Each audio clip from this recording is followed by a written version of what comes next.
Now to two players who are at the heart of England's so-called golden generation. Numerous managers tried and failed to get the best out of Steven Gerrard and Frank Lampard. The pair never made it past the quarter-final at a major tournament with England. Both, though, won over 100 caps for their country, and both are very positive about England's chances in Qatar.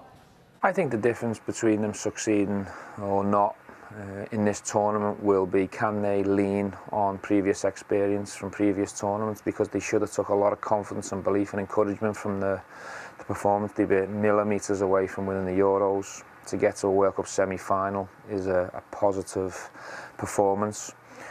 So I think collectively they should have belief, they should have confidence and togetherness. They're a real tight group, they've got a fantastic manager, there's a lot of talent. I think if we get the right bits of luck and the right breaks, keep the majority of the squad healthy, I'm confident we can go all the way. I think England are one of 4 or 5 teams that can win this World Cup, and that's not false belief or hope. That is me watching this team evolve and grow on previous tournament experience. I also think that other teams haven't necessarily got stronger over the coming years, and I think England are getting better and better as we go along. Okay, they're not in the best of form in recent games, but a World Cup's different. There's enough games in the groups for us to build confidence and belief from, and then anything can happen from there.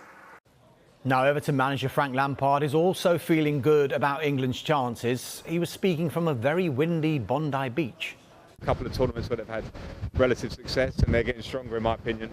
So I think we can fairly put England as one of the favourites in the tournament with the talent that they have in the squad. Other than that, I think there's challenges everywhere. I think Brazil and Argentina have got 2 really strong squads, and that certain style of football that they play, the talent within that, they've got really strong squads. So I think there'll be big challenges, and then can never really come away, I think, to some of the top European teams that have been there and done that. France in recent years, Spain, technically a really good team. So I think there are a lot of challenges. It'll be about momentum within the tournament itself, who gets through their group, who builds that confidence and momentum, and then that can take you all the way. Now England's midfield looks set to include 19-year-old Jude Bellingham. He became the youngest player to appear for England at a major tournament when he came off the bench in their opening match of Euro 2020 at the age of 17. And Steven Gerrard has backed him to become one of the standout players at this year's World Cup. The tournament's going to be littered with high-class players. Obviously, I'll be focusing my attention on England. I'm really excited to watch Jude Bellingham. I'm a massive fan of him. I think the next 10-15 years he's going to become an England superstar.